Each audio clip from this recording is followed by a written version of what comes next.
조간 브리핑입니다. 1분기 역대 최고 실적을 발표한 삼성전자. 스마트폰과 소비자 가전이 선전하며 호실적을 냈지만 반도체 사업은 부진한 모습이었는데요. 올 2분기엔 다르다고 합니다. 동아일보 기사 함께 보시죠. 삼성전자는 실적 발표 직후 가진 컨퍼런스 콜에서 올 2분기부터 메모리 반도체 시황 개선으로 실적 성장이 예상된다며 자신감을 내비쳤습니다. 메모리 반도체 수요가 공급보다 더 커질 것으로 전망되고 최첨단 파운드리 생산 라인인 평택 2공장 가동도 하반기에 본격화하기 때문입니다.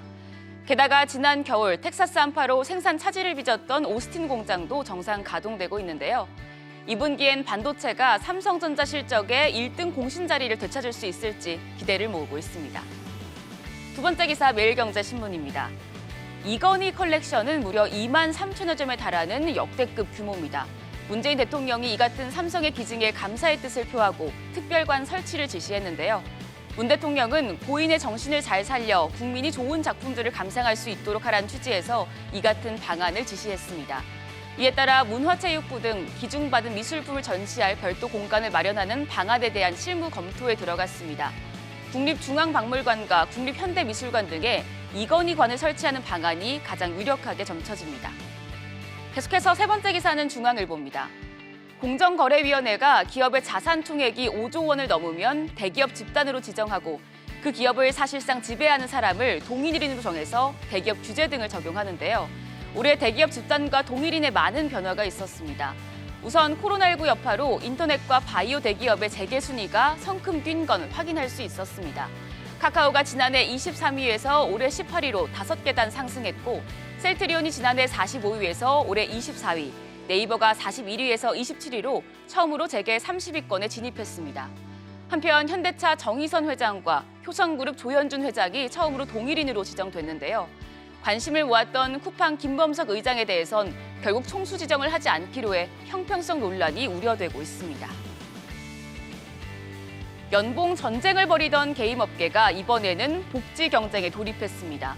예전 게임업계가 매일 밤을 새우며 작업하기로 악명이 높았다면 이제 업체들이 일과 휴식의 균형, 즉 워라밸을 맞추는 기업으로 바뀌어 개발자들의 마음을 잡기 위해 노력하고 있는데요. 우선 가장 화끈한 곳은 바로 카카오게임즈입니다. 보시는 것처럼 카카오게임즈는 금요일에 회사 전체가 쉬는 놀금 제도를 만들고 월 2회로 그 횟수를 늘리기로 했습니다. 건강을 지원하는 이색 복지 지원책들도 눈에 띄는데요. 개인빌과 컴푸스는 전문 상담사들의 심리 상담을 받을 수 있고요. 펄어비스는 전문 안마사들을 대동한 사내 마사지 서비스를 도입했습니다. 임금 인상에 복지 경쟁까지 불이 붙으면서 중장기적으로 볼 때는 기업의 인건 부담이 크게 늘어날 것이란 우려도 제기되고 있습니다. 오늘 마지막 기사는 한국경제신문입니다. 식품 유통 대기업들이 이번에는 친환경 식품 스타트업에 꽂혔습니다. 소비자의 식생활이 친환경 중심으로 변해가자 관련 스타트업 투자를 통해 먹거리를 선점하겠다는 건데요. 롯데그룹과 GS, CJ 모두 푸드테크 사업에 뛰어들었습니다. 롯데 엑셀러레이터는 미래식단이라는 이름의 푸드테크 스타트업 육성 프로그램을 시작했습니다. 이스라엘 식품기업 스트라우스의 더 키친을 벤치마킹해 미래 식음료와 식의약, 기능성 식품 등을 개발하는 스타트업에 투자를 들어갈 계획입니다. 한편 GS 리테일은 이미 넥스트 푸디콘이라는 프로그램을 진행 중인데요. 미래에셋 캐피탈과 손잡고 다양한 푸드테크 기업에 투자할 예정이라고 합니다.